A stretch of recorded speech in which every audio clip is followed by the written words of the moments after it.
Next on our program is what we would normally call a children's story. However, as C.S. Lewis once said, a children's story which is only enjoyed by children is a bad children's story. So we trust that children and adults alike will appreciate the deeper meaning behind our next selection, Penelope Judd. Once upon a time, in a distant land, far beyond the sea, where there lived no man or woman.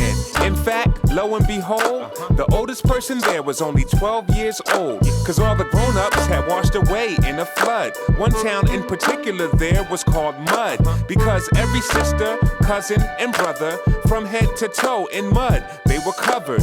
But anyway, in this town called Mud, there lived a little girl named Penelope Judd. Now Penelope was a very sad, sad girl, because she was living in a bad, bad world, where kids teased each other and acted really mean. They lied, cheated, and stole, and their speech was obscene. With no grown-ups around, nobody was really wise, so every kid did what was right in their own eyes. Penelope would cry, like every single day. No matter what she did, the tears wouldn't go away. But deep down in her heart, she hoped it would get better, because of what her grandpa had written in a letter. He said, Penelope, it's great news that I bring.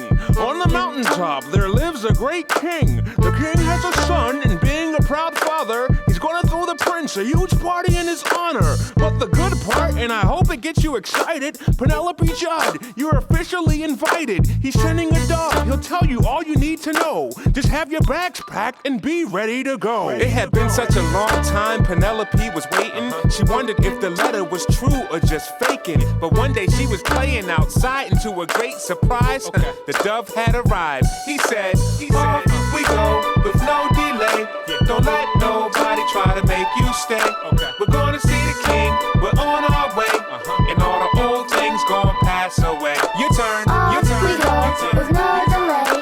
Won't let nobody try to make me stay. We're gonna see the king, we're on our way, and all the old things gonna pass away. The dove told her that he was sent by the king. If she wanted to go, she had to run and grab her things. Penelope said, okay, I'll be right back. Ran into the house and came back out with her knapsack. The dove said, Penelope, the party is in a day. Stay alert, follow me, and I'll lead the way. So as he flew and Penelope walked the path, she waved goodbye to her friends and they started to laugh. They said that she was silly for following the dove, just to go to some stupid party up above. Penelope and the dove continue on their way, but then she got sad cause part of her wanted to stay. But then she thought to herself, why would I want to stay? Cause all they do is play in the mud all day. And while they're doing that, I'm gonna see the king. It made Penelope so happy she started to sing. She said, I go with no delay, and ain't nobody gonna make me stay. I'm gonna see the king, I'm on my way, and all the old things gonna pass away. Your turn, your turn, I go your turn. with no delay, and ain't nobody gonna make me stay. I'm gonna see the king, I'm on my way, and all the old things gonna pass away. Now when they had been walking for a long time, they reached the foot of the mountain and they started to climb. Penelope got scared, not sure if she could keep going because the mountain was very, very steep.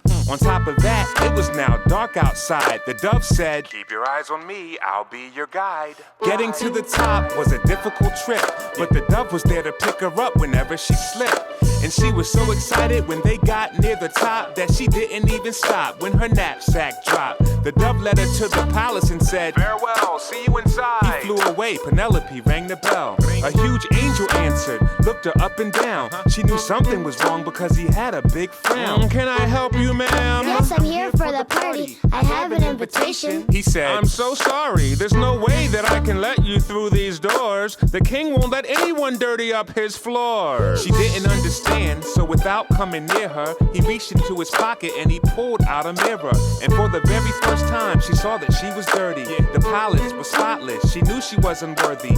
As the angel continued, I'm sorry, little friend, but a voice inside the party said, you can let her in. The next thing she knew, the prince himself was at the door. He looked at her, smiled, and said, there's there's room for one more. He reached out and touched her. Instantly she was clean, wearing the brightest robe that she had ever seen. If the mud kids had seen it, they would have gone blind. Where'd you get it, she asked. He said, actually, it's mine. And as he let her in through the palace door, he sang the sweetest song she ever heard before. He said, long ago, laid aside my crown, became a mud kid, traveled to your town.